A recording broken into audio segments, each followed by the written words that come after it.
Hello and welcome to Women Developing Brilliance, the spirit of business. I'm your host, Casey Rossi.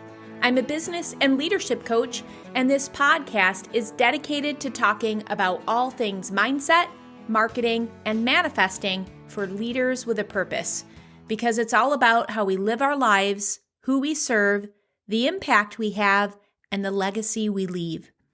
Today, we are going to be talking about how to carefully unveil your purpose and perspective in your mission statement. So, mission statements may feel outdated. Now, I don't know about you, but sometimes I think I had visions of men in blue polyester suits sitting around a conference table, and you may also have that vision flashing in your head. However, there is a modern way to personalize your mission statement, and it's an important and simple tool that, when done right, acts as your guiding North Star. And I think we could all use a little bit more of inspired guidance and action. So I hope that this comes at a timely space in your business. So keep in mind that it's your mission statement and you can do it your way. Your mission statement should be deeply personal to you. It's not just a task to bang out because we were told that every company should have one. So in a nutshell, a mission statement is just a short blurb about why an organization exists and what its overall goal is, right? Sounds pretty basic, but when you lean into it, it actually can be an illuminating exercise that challenges you to be concise and really dig into who you want to serve and what you provide that person. It really is the bedrock of what you're focused on today. Keeping our massive global shifts in mind, because Lord knows we have had a lot of shifts over the last year.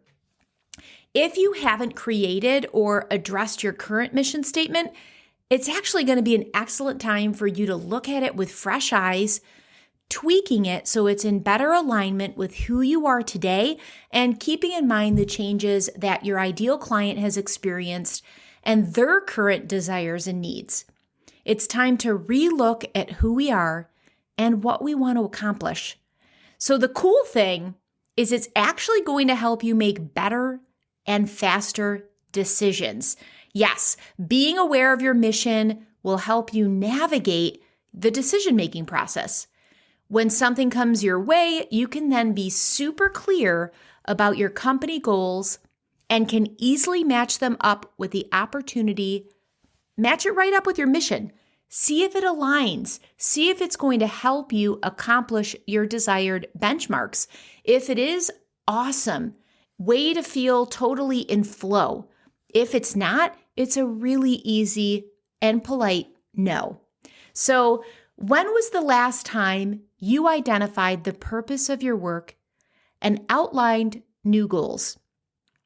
I know that we are at the time of this recording in mid-February. So at this point, my guess is, because science has proven that once people kick off a new year, they start with a lot of motivation, they set all these goals, but literally just weeks in, they've kind of fizzled and there really isn't that sustainable momentum.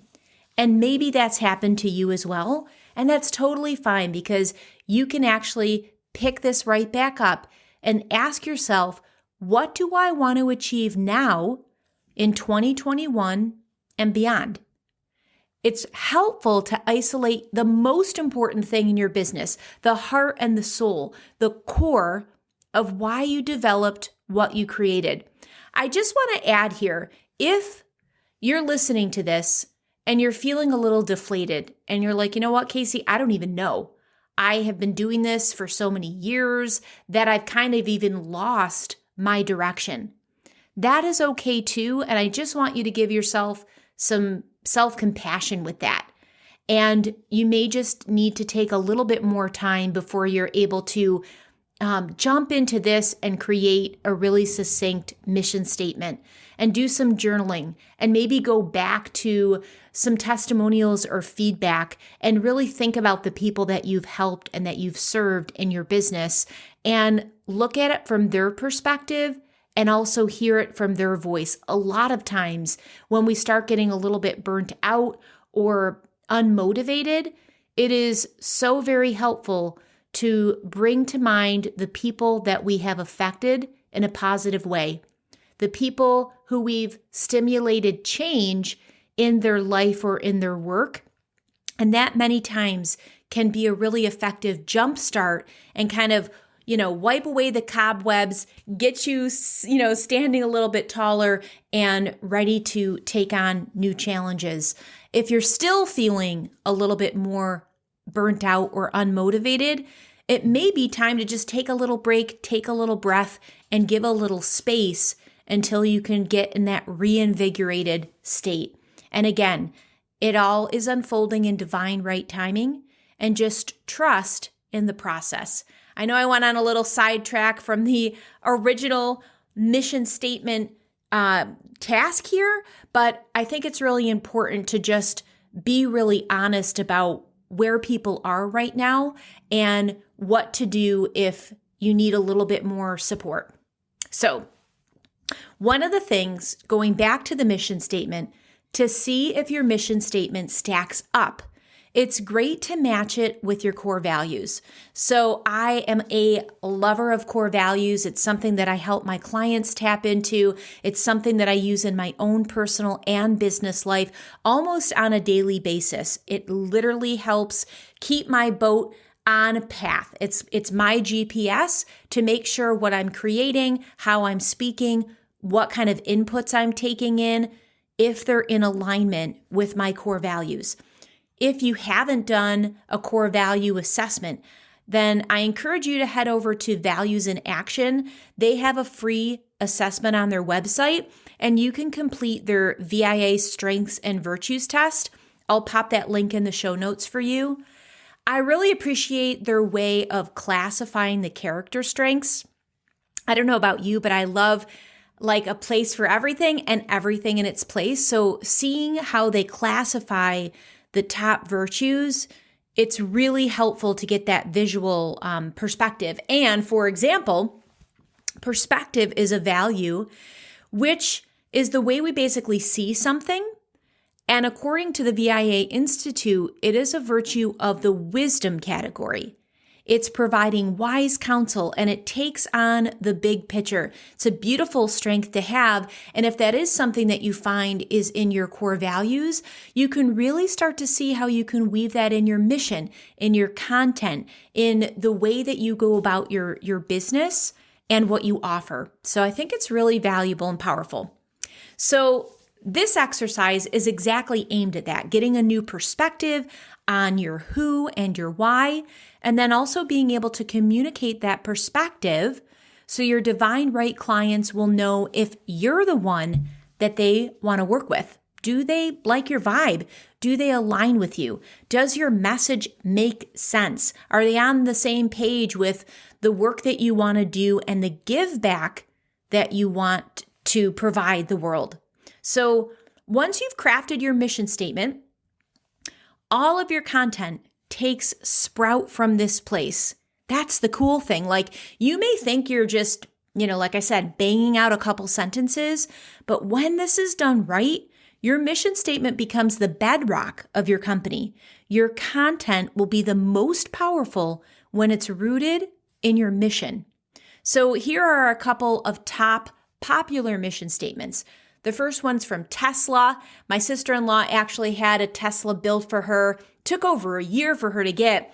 And I would say probably, I was going to say recently, but now at COVID, it's probably over a year that I had the pleasure of driving in one. And man, they are slick. They are literally otherworldly. So it was super fun to watch that process unfold and then have her get it delivered and then partake in it. But their mission is to accelerate the world's transition to sustainable energy. So this is a really lofty and beautiful goal. It's something that I think their consumer can very much relate to. They want their hand in a bigger kind of process or mission for betterment, global betterment. So that's an awesome one. Prezi, and I've used Prezi to make presentations. They're very engaging. They have those interactive slides if you haven't used them before. So their mission is to reinvent how people share knowledge, tell stories, and inspire their audiences to act. I love that piece. I love the end piece that they tucked in there. Inspire their audiences to act, because we are not in information shortage. We're actually in information overload. So I love the fact that they are reinventing how they share knowledge. As we know, storytelling is such an effective way to get our message across, and so we can be remembered. So they really tucked in quite a bit, and it's super simple. So I really like that one for those reasons. And then IKEA, to create a better everyday life for many people. And at first when I read that one, I was like, wow, that's kind of, it's a little bit generic. But on second glance, to create a better everyday life, yeah, that sounds pretty lofty. If they can accomplish that for many people, that's pretty awesome. And you can see how they live out their mission. So if you've been to an IKEA, they have their showroom where they can pull together these really great looks and pieces and stimulate creative thought, but then they have a super easy kind of like grab and go shopping center for you to just like kind of add to cart. So I like the fact that you can actually see them living out their mission to create a better everyday life for many people. So it's primarily housewares and decorations and things like that. So it's going to make you feel good. And then the way that they kind of live it out is inspiring that creative thought. Here's all the cool stuff you can do with our things, our pillows, our stainless steel olive oil holders, et cetera, et cetera. But here's a really easy way to shop. So I think that there are 3 cool examples. Don't be afraid, though, that you have to stay in a box. So I know that if you're listening to this podcast, that you like to create your own rules, just like me. So write something that lights you up. And if you're a light worker, now is your time to name it and claim it, because the more authentic and raw that you can be, the better. You are going to see that you will magnetize your perfect clients. So out of the box thinking here is refreshing and it's attractive, right? So permission to crush any preconceived notions of what professional, and I'm doing air quotes, sounds like. So my mission is to spark momentum and hope in female entrepreneurs so they can lead with enthusiasm and purpose, using business to grow personally and inspire positive global change. I couldn't quite get it down in one sentence, and the beauty is you don't have to. So these kind of pieces and core values meant a lot to me. So to me, I love the word spark. You need a spark to light a fire. I love to be surrounded by people on a mission, trailblazers, excited to carve a new path, risk takers that know that they can figure anything out, and momentum.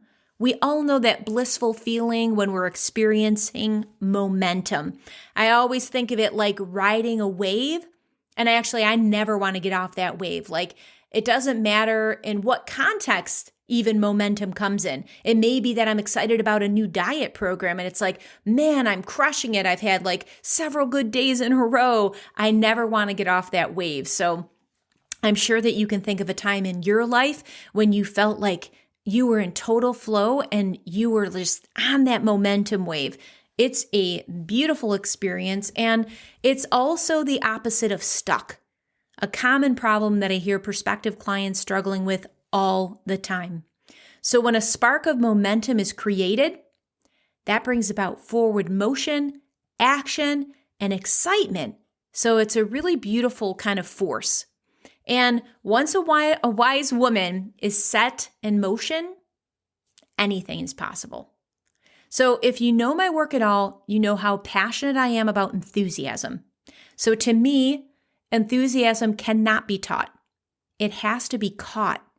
Just like when you have kindling that catch that spark, that's how I relate to enthusiasm. Like when you're around somebody that's enthusiastic, and I'm lucky enough to have had a best friend for 30 years that is so enthusiastic and so full of zest for life that I naturally catch her spark of enthusiasm, and it can spread like wildfire. That's the beauty of enthusiasm. Once it's felt, it's got power. So I know that leaders on a mission to serve are dedicated to increasing their impact and leaving a legacy. Now, of course, if you've been on the entrepreneurial journey for a while, you know that it takes an extreme amount of moxie, a love of learning, a growth mindset, and a desire to optimize your personal development. To me, there is nothing that pushes us out of our comfort zone and stretches us on a daily basis to grow more than being an entrepreneur. Once we start with ourselves and illustrate that we are walking our talk, it inspires others to do the same. This positive ripple effect can change the world. Our small acts of kindness and authenticity do have a global effect, even if it's little by little, day by day. And actually, I think it's especially if it's little by little and day by day, because it is the consistency that actually compounds, just like interest does in the world of finances. So I know that was a lot of words behind a little statement. Craft your mission statement in a way that works for you. The most important thing is that it has deep meaning. So why does your business exist, my friend? Why did you create what you did? I'd love for you to take action, get out your notebook or a fresh Google Doc, and craft or recraft your mission statement. Now, as always, we continue the conversation started on the pod in my Women Developing Brilliance Facebook group. So once you have your new, shiny, and possibly reworked mission statement, please share it in the group. It is a beautiful, supportive space that you're just going to get really lit up by connecting with other big-hearted female entrepreneurs. So I invite you to share your mission statement there. Now more than ever, we need clarity, and our clients need clarity. We need hope, and our clients need hope. And we need to feel on purpose and that our work has value and meaning, and so do our clients. So defining and deepening your mission statement will help. Have fun with this. I'm excited to hear and see what you create, and I will talk with you next week. Until then, breathe joy.